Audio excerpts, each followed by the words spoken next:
Burung Garuda sendiri dipilih menjadi lambang Pancasila karena sering muncul di berbagai dongeng zaman dulu. Burung Garuda juga dipercayai melambangkan kebajikan, pengetahuan, kekuatan, keberanian, kesetiaan, dan juga kedisiplinan.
Hai Sobat Rangers, kembali lagi bersama Rangers Masa Kini, channel informatif yang akan menayangkan video-video menarik untuk menghibur kamu sekaligus menambah wawasan dari seluruh dunia.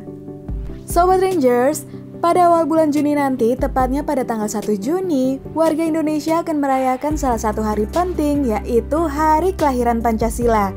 Selain dijadikan sebagai hari libur nasional, ternyata di hari lahirnya Pancasila memiliki beberapa fakta menarik yang seru untuk kita bahas. Dan di video kali ini, Rangers Masa Kini ingin mengajak kamu untuk menjelajahi waktu melihat fakta-fakta sejarah lahirnya Pancasila, sang pemersatu bangsa. Dimulai dari asal-muasal Pancasila, sampai dengan fakta mengejutkan dari evolusi burung Garuda. Namun sebelum kita lanjut, jangan lupa like video ini dan klik tombol subscribe supaya kamu bisa langsung dapat notifikasi video-video seru lainnya. Oke deh Sobat Rangers, tanpa berlama-lama lagi, ini dia Jelajah Waktu. Karena dengan menjelajahi waktu, kita bisa melihat sejarah yang pernah terjadi di berbagai masa.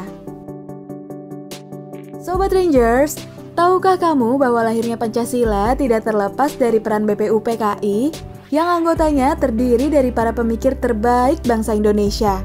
Pada sidang pertamanya yang digelar pada tanggal 29 Mei hingga 1 Juni 1945, sejumlah tokoh mengemukakan pendapatnya mengenai rumusan dasar negara, mulai dari Muhammad Yamin, M.R. Supomo, sampai I.R. Soekarno.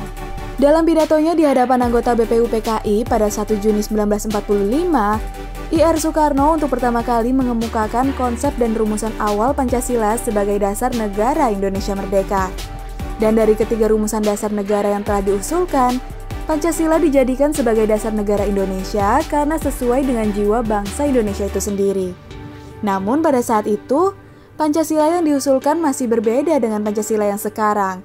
Pada saat itu, Pancasila masih berbunyi, 1. Kebangsaan Indonesia, 2. Internasionalisme atau perikemanusiaan, 3. Mufakat atau demokrasi, 4. Kesejahteraan sosial, dan 5. Ketuhanan yang Maha Esa. Nah Sobat Rangers, pernah gak sih kamu bertanya-tanya kenapa ya dasar negara kita diberi nama Pancasila? Apa hanya karena memiliki 5 poin sehingga dinamakan Pancasila? Ya benar juga sih Sobat. Tapi pemilihan nama Pancasila pastinya tidak secetek itu untuk sebuah dasar negara merdeka. Lantas kenapa ya? Nah, ini dia jawaban langsung dari Pak Soekarno saat merumuskan Pancasila.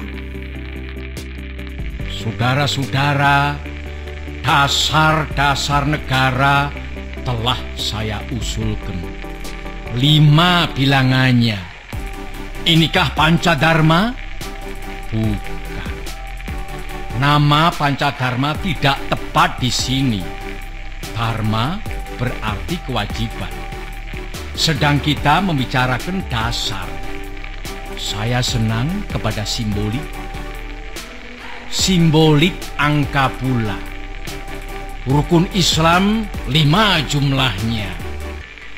Jari kita 5 setangan. kita mempunyai panca indera. Apalagi yang 5 bilangannya. Pendawa 5. Pendawa pun 5 orangnya. Sekarang banyaknya prinsip kebangsaan, internasionalisme, mufakat, kesejahteraan, dan ketuhanan, 5 pula bilangannya. Namanya bukan Pancadharma, tetapi saya namakan ini dengan petunjuk seorang teman kita ahli bahasa. Namanya ialah Pancasila. Sila artinya azas atau dasar. Dan di atas kelima dasar itulah kita mendirikan negara Indonesia kekal dan abadi.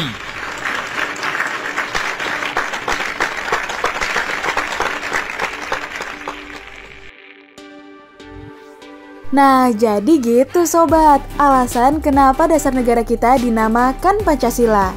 Dan berdasarkan beberapa narasumber dari Rangers masa kini, istilah Pancasila telah dikenal sejak zaman Kerajaan Sriwijaya dan Kerajaan Majapahit. Sila-sila yang terdapat dalam Pancasila telah diterapkan oleh 2 kerajaan tersebut beserta dengan masyarakatnya. Meskipun begitu, pada zaman kerajaan, sila-sila Pancasila belum dirumuskan secara nyata. Nah Sobat Rangers, kembali lagi nih ke masa persiapan kemerdekaan. Saat menjalani pengasingan ke ND pada tahun 1934, rupanya Bung Karno memiliki tempat favorit di bawah pohon sukun yang menghadap langsung ke pantai ND. Teduhnya pohon sukun rupanya menjadi tempat perenungan bagi beliau. Nah Sobat Rangers, rupanya di saat beliau sedang merenung di bawah pohon sukun itulah, beliau menemukan rumusan Pancasila. Dan untuk sebuah negara merdeka, tentu saja bukan hanya dasar negaranya saja nih yang harus dipikirkan, namun lambang negara juga diperlukan. Hayo, kamu masih ingat gak nih sobat, lambang dari negara kita? Yang pasti bukan Monas ya sobat, apalagi Istana Negara. Lambang negara kita adalah Garuda Pancasila, di mana di tengah-tengah dada burung Garuda terdapat simbol-simbol dari Pancasila. Tapi sebenarnya ada nggak sih burung Garuda sungguhan yang menjadi lambang dasar negara kita? Nah ternyata burung Garuda ini bukanlah hewan sungguhan ya sobat, alias cuma mitos. Burung Garuda sendiri dipilih menjadi lambang Pancasila karena sering muncul di berbagai dongeng zaman dulu. Burung Garuda juga dipercayai melambangkan kebajikan, pengetahuan, kekuatan, keberanian, kesetiaan, dan juga kedisiplinan.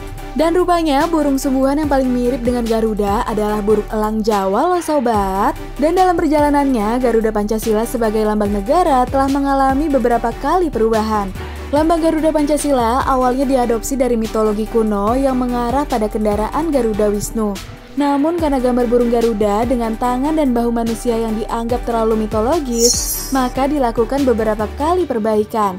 Sehingga pada akhirnya, kita mendapatkan lambang burung Garuda yang sesuai dan masih dipakai sampai sekarang.